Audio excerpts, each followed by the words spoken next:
ये घर को जल्दी खाली करो, मैंने ये घर मेरे रिश्तेदार को दे दिया है। व्हाट? खाली कर दूं? ऐसे सडनली कैसे खाली कर दूं? और मैं कहाँ जाऊंगी? और वैसे भी मैं इतने सालों से यहाँ पर हूँ, तो ये घर मेरा हुआ। This is a very common issue facing by every citizen of India. So is there any resolution, any law made for it, or else it will be continue forever till the life goes? File fear when I'm a cuss crazier.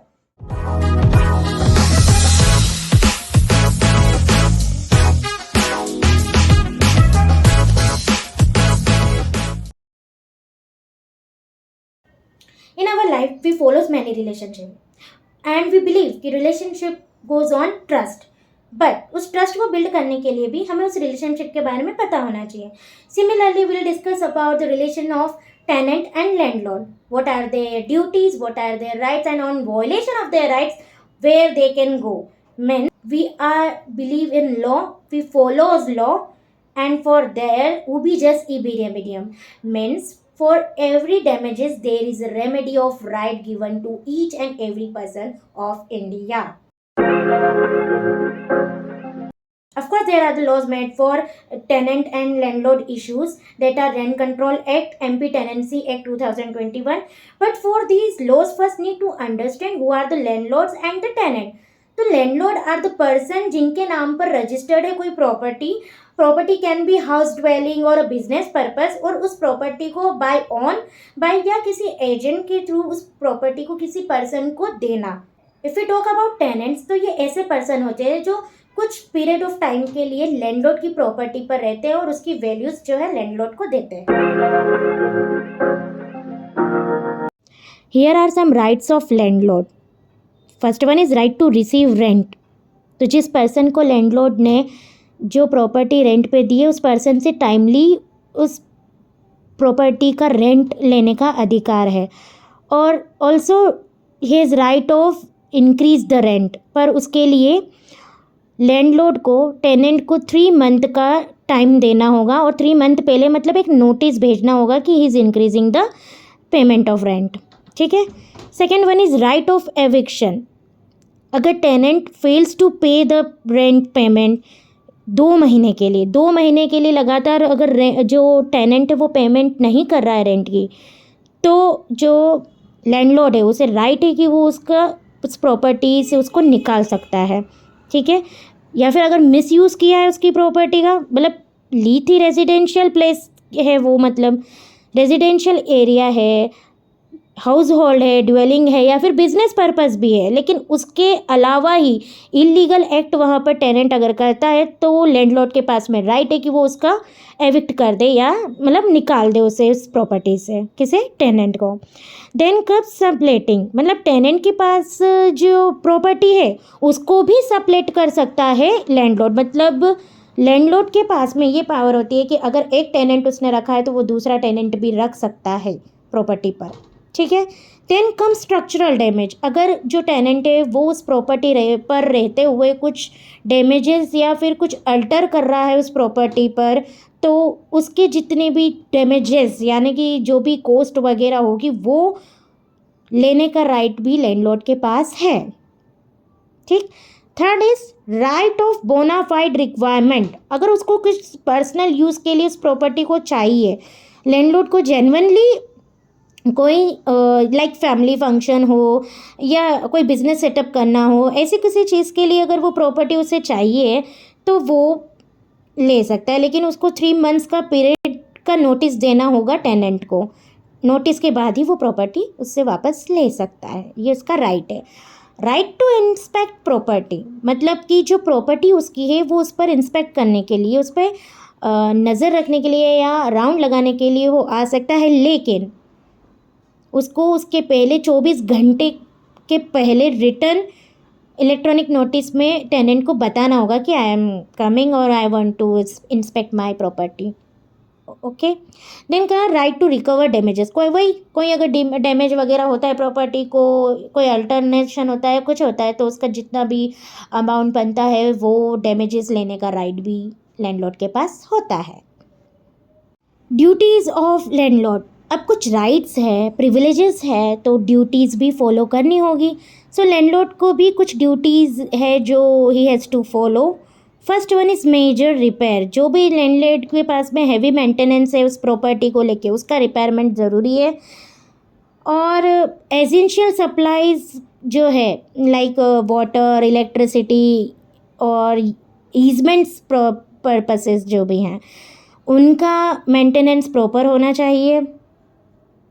और first and most important thing कि जो tenant की privacy है वो violet नहीं होना चाहिए. इसका स्पेशल ध्यान जो है लैंडलॉर्ड को रखना होगा.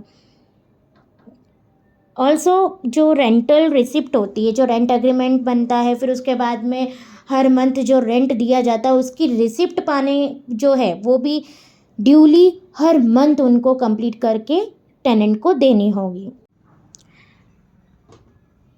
As we discuss the right of landlord, there are some rights for tenant also. First one is right to protection against unfair eviction. Means जब कोई वैलिड ग्राउंड नहीं हो एविक्शन का और फिर भी लैंडलॉर्ड वहाँ से निकालता है तो ये एक रॉन्ग है, गलत है. बिकॉज वैलिड रीज़न होना चाहिए और valid period due process of law के अकॉर्डिंग. मीन्स 3 months का prior period time notice provide करना होगा टेनेंट को, देन उसके बाद एविक्शन हो सकता है. ठीक. Second one is right to essential services. Mandatory supplies like cooking gas connections, lift, common area passage lighting and water supply etcetera, ये जो है proper maintained and properly serve होना चाहिए. Then comes right to privacy. ये सबसे important है. अगर कोई लैंडलॉर्ड इंस्पेक्शन के लिए भी आ रहा है तो उसे पहले 24 hours पीरियड का नोटिस देना होगा. Then only can enter into the property where the tenant is living. Then comes right to fair security deposit. हाँ, इट्स लॉफुल कि कोई अगर पर्सन रेंट पर रहने आता है तो उससे प्रायर डिपॉजिट लिया जाता है, लेकिन वो भी कब तक ले सकते हैं? For only 2 months. 2 months का डिपॉजिट आप कलेक्ट कर सकते हैं. ये राइट होता है एक. फिर right to maintenance and repairs. जो भी स्ट्रक्चरल या डिडक्शन मतलब जो भी bulbs like and also tenants handle minor day to day upcoming चीज़ें हैं जो भी है वो आप जो है मेंटेन करें, प्रॉपर मेंटेन करके ही टेनेंट को दें. और जो रिसीव पेमेंट रिसिप्ट मतलब right to receive payment receipt, जो भी रेंट है उस प्रॉपर्टी का वो अगर टेनेंट ने प्रोवाइड कर दिया है तो इन रिटर्न लैंडलॉर्ड से उसे रिसिप्ट लेने का राइट है. ड्यूटीज़ और जो राइट्स हैं टेनेंट की वो everything is discuss in model tenancy act and also transfer property act. Here will now discuss about their duties means duties of tenant. So first duty tenant की बनती है कि जो पेमेंट है रेंट का वो टाइमली पे करे लैंडलॉर्ड को. ठीक है. और अगर कॉन्सिक्यूटिवली 2 months तक नहीं पे करता है तो लैंडलॉर्ड के पास में वो राइट बन जाता है, वो ग्राउंड बन जाता है जिस पर कि वो आपको एविक्ट कर सकता है.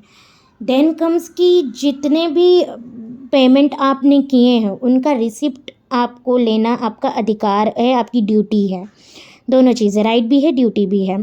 ठीक है. जितना भी आप पेमेंट लैंडलॉर्ड को करेंगे हर महीने उसका जो पेमेंट रिसिप्ट होगा वो आपको लेने का अधिकार भी है, ड्यूटी भी है. देन कम्स सबलेट करने का अधिकार आपको नहीं है. जैसे कोई आप प्रॉपर्टी पर लैंडलॉर्ड की प्रॉपर्टी पर रेंट पर है, आप टेनेंट है, लेकिन आप क्या है उस प्रॉपर्टी को किसी और को रेंट पे दे देते हैं तो ये गलत है. आप क्योंकि आप वहाँ पर ऑनर नहीं हैं तो आप किसी को प्रॉपर्टी रेंट पर नहीं दे सकते हो. That is against law. और जो भी मीन्स ड्यूटी जो रहती है टेनेंट की वो होती है कि प्रॉपर्टी को मेंटेन करे, रिपेयर करे, जो भी डैमेजेस और कोज होते हैं उनका जो पेमेंट है वो लैंडलॉर्ड को प्रोवाइड करे. These are the duties of landlord and tenant discuss here.